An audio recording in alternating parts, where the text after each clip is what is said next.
जड़ीधारी पत्रकार son of RSS Manish Kashyap, जिसके झूठे प्रताड़िता का आज खोलूंगा पोल। आगे वीडियो में आप हमारे देखेंगे किस प्रकार मनीष कश्यप एक जाति, समुदाय और धर्म को टारगेट करते हुए गलत खबर दिखाता है। जी हाँ दोस्तों, गलत खबर दिखाता है मनीष कश्यप। आपको पता होगा सोशल मीडिया पर मनीष कश्यप का कई ऐसा फोटो वायरल हुआ है जो आरएसएस कैंप का खींचा गया फोटो है, जिसमें वो ट्रेनिंग लेता हुआ वायरल हुआ है। साथ ही एक ऐसी वीडियो दिखाऊंगा आपको मनीष कश्यप का। आगे वीडियो में आप देखेंगे मनीष कश्यप किस प्रकार आरएसएस का प्रचार करता है। जी हाँ दोस्तों, प्रचार करता है। तो जरा ध्यान से हमारे वीडियो को पूरा जरूर देखें। मैं यूं ही मनीष कश्यप को चिल्ला चिल्ला कर चाटुकार पत्रकार नहीं कहता। मैं उसी चाटुकार पत्रकार की बात कर रहा हूं जो खुद को सन ऑफ बिहार के नाम से फेमस किया और जनता के बीच में आ गया। जनता मसीहा समझ बैठी इस चाटुकार पत्रकार को, लेकिन असल जिंदगी में यह चाटुकार पत्रकार मनीष कश्यप जो खुद को सन ऑफ बिहार कहता है, अगर इसे सन ऑफ आरएसएस कहा जाए तो कोई गलत नहीं। आज इस चाटुकार पत्रकार का एक ऐसा वीडियो दिखाऊंगा और ऐसा क्लास करूंगा कि आज आप भी सोचेंगे कि ये पत्रकार मनीष कश्यप को ऐसा क्यों कह रहा है, चाटुकार क्यों बोल रहा है, सन ऑफ आरएसएस क्यों बोल रहा है। दरअसल यह चाटुकार पत्रकार आरएसएस का ट्रेनिंग लेकर लौटा और पत्रकारिता करने लगा।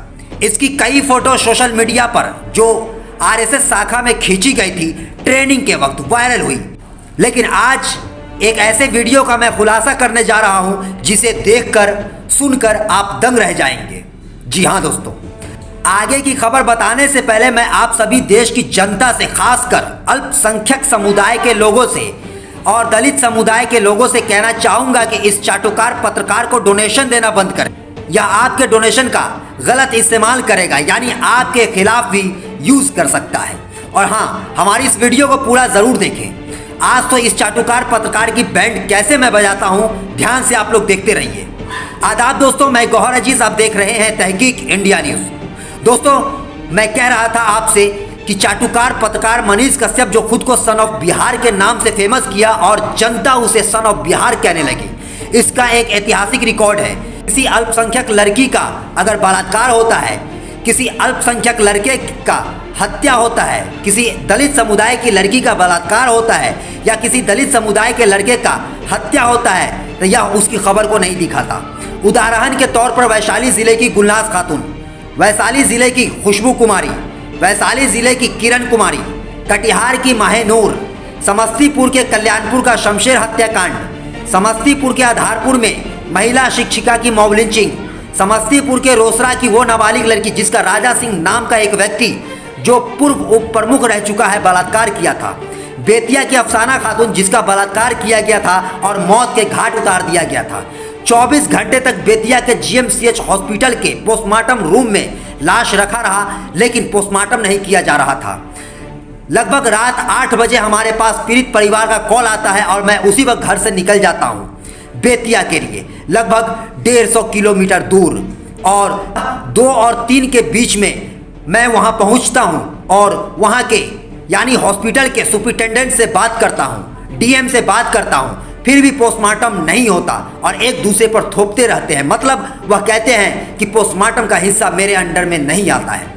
उसके बाद वहां से मैं अपने चैनल के जरिए लाइव चलाता हूं। जब लाइव वायरल होना शुरू होता है तब जाकर पोस्टमार्टम शुरू किया जाता है। और सबसे बड़ी बात, बेतिया मनीष कश्यप का ही क्षेत्र है। आप दोस्तों, मैं गौहर अजीज, आप देख रहे हैं तहकीक इंडिया न्यूज़। आज मैं बेतिया के अंदर में हूं और जीएमसीएच हॉस्पिटल में यहां पर एक मामला पेश आया है। केसरिया पंचायत है जो शिकारपुर थाना के अंतर्गत नरकटियागंज में पड़ता है।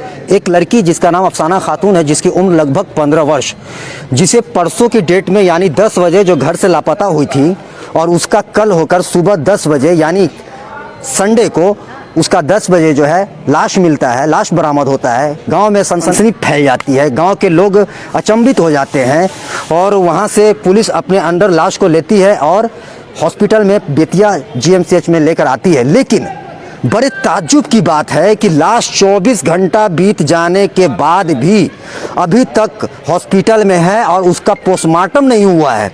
बार बार कई लोगों को फ़ोन किया गया है तो कुछ लोग कहते हैं कि ये हमारे अंडर में नहीं आता है पोस्टमार्टम का जो कार्यकाल है, और कुछ लोग कुछ बात करते हैं। इससे सरकार कहती है बेटी बचाओ बेटी पढ़ाओ। क्या यही बेटी बचाओ बेटी पढ़ाया जा रहा है? अगर बेटियां बचेंगी ही नहीं तो उसे पढ़ाया कैसे जाएगा? सबसे पहली बात। दूसरी बात, अगर किसी हॉस्पिटल में जाके कोई मीडिया वाला खबर दिखाता है तो उसे धक्के मार के भगाया जाता है, क्यों? सबसे पहली बात। दूसरी बात, मैं आपसे ये कहना चाहता हूं कि इस हॉस्पिटल में यहाँ पर जो है 24 घंटा बीत जाने के बाद भी अभी तक पोस्टमार्टम नहीं हुआ है। लाश की स्थिति जो है नाजुक बनती चली जा रही है, लाश फूलती चली जा रही है, लाश से जो है गंध आ रहा है। अब आप सोच रहे होंगे कि यह सब उदाहरण आपको क्यों बता रहा हूं।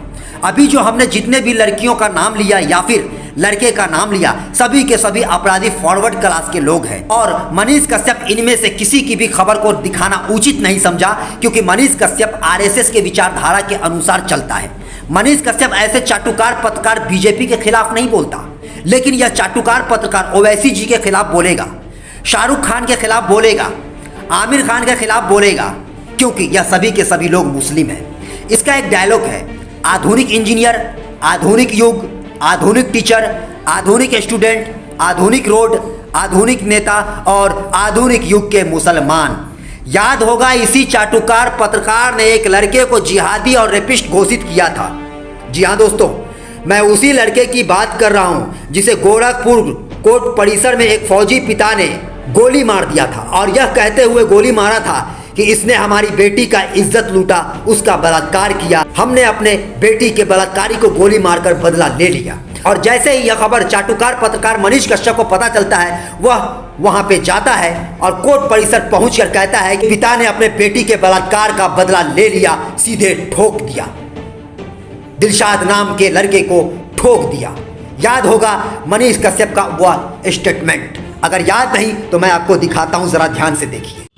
उत्तर प्रदेश के गोरखपुर में एक फौजी बाप ने अपनी बेटी को इंसाफ दिलाने के लिए बलात्कारी को सीधे ठोक दिया, और ठोका भी कहाँ, तो उत्तर प्रदेश के गोरखपुर के कोर्ट परिसर के अंदर। अभी मैं गोरखपुर में हूँ और गोरखपुर का यही जो है वो व्यवहार न्यायालय है, यानी सिविल कोर्ट। और इस चौराहे पे एक अंबेडकर साहब जी का मूर्ति लगा हुआ है, जहां पे लिखा हुआ है ऊपर नगर निगम गोरखपुर बाबा साहब डॉक्टर भीमराव अंबेडकर चौराहा। कुछ दिन पहले यहां पे एक घटना घटी थी और एक दरिंदा ने एक फौजी की बेटी के साथ रेप किया था।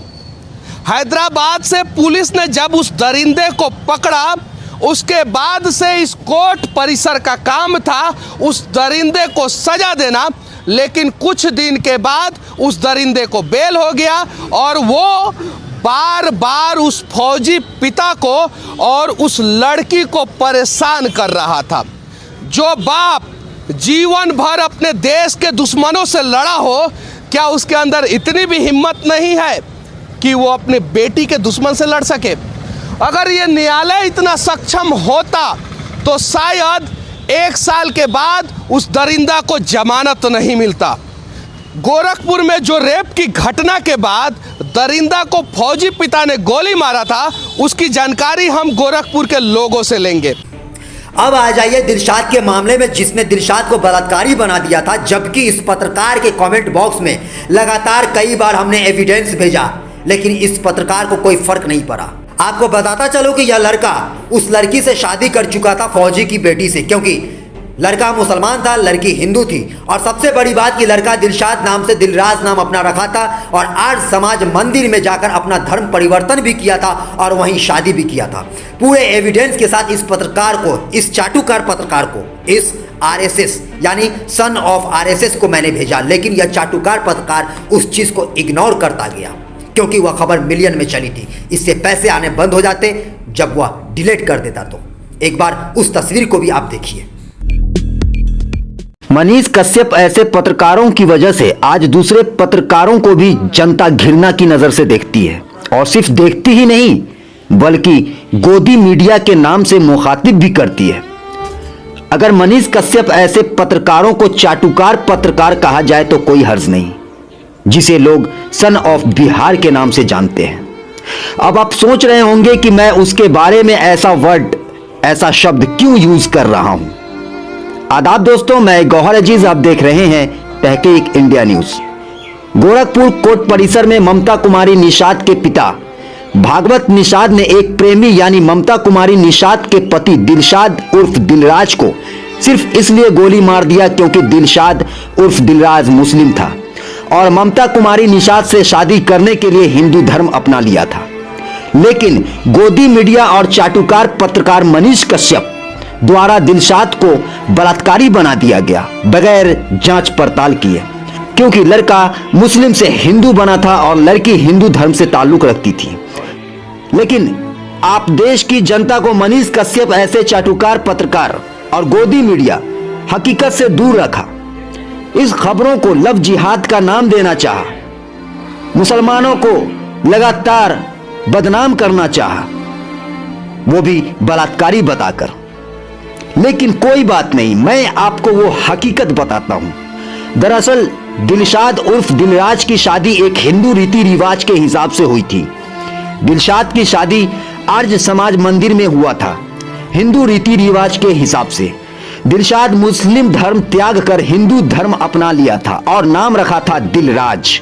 ये जो आप स्क्रीन पर देख रहे हैं, जो मुस्लिम धर्म को त्याग कर हिंदू धर्म बनने का सर्टिफिकेट है, जरा ध्यान से देखिए। और यह सर्टिफिकेट आर्य समाज मंदिर का है। और जो स्क्रीन पर आप वीडियो लगातार देख रहे हैं, दोनों प्रेमी जोड़े ममता कुमारी निषाद और दिलशाद उर्फ दिलराज हिंदू रीति रिवाज के हिसाब से शादी कर रहे हैं। अब मैं आपको इस पत्रकार का असल चेहरा दिखाता हूं जो आज तक दुनिया वालों से छुपा हुआ था। आप लोगों ने सिर्फ आरएसएस कैंप का फोटो देखा होगा, लेकिन आज मैं आपको वीडियो दिखाता हूं। इस वीडियो को ध्यान से देखिए कि यह चाटुकार क्या बक रहा है। इस देश का सबसे ताकतवर अगर कोई संगठन है, पार्टी नहीं संगठन, तो वो आरएसएस है, विश्व हिंदू परिषद है। और ये लोग बनाएंगे राम मंदिर।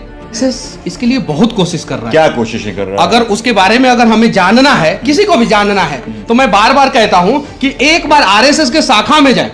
बैठे नहीं, आरएसएस ने 4.5 साल में या विश्व हिंदू परिषद ने 4.5 साल में बहुत कुछ किया, लेकिन हाँ, हमारी पार्टी ने कुछ नहीं किया इसके लिए। सिर्फ और सिर्फ सोशल मीडिया पे ये 4.5 साल में जितने भी युवा हैं उनको जय श्री राम लिखना सिखा दी। देखा दोस्तों आप लोगों ने, यह है इसकी असलियत, असली औकात। और मुझे आज इसके खिलाफ बोलने में कोई दिक्कत नहीं, मैं इसे 1000 बार चाटुकार बोलूंगा। मैं इस पत्रकार से पूछना चाहता हूं कि जब तुम सन ऑफ आरएसएस हो ही, तो फिर चड्डी पहनकर हाथ में माइक लेकर घुमा करो, ताकि लोग समझ जाएं कि सन ऑफ बिहार नहीं, सन ऑफ आरएसएस आ रहा है। कहीं भी किसी भी मामले में अगर पीड़ित मुस्लिम या दलित होता है और अपराधी फॉरवर्ड क्लास का होता है, यह पत्रकार उसकी खबर को नहीं दिखाता। यह इसकी हकीकत है। यकीन नहीं तो इसके वीडियो पर जाकर आप सर्च कर सकते हैं। मनीष कश्यप, मैं तुमसे एक सवाल करना चाहता हूं। जिस लड़की के लिए झारखंड जाकर तुम आवाज उठा रहे हो, उसी अंकिता के बयान से मैं तुमसे सवाल करता हूं।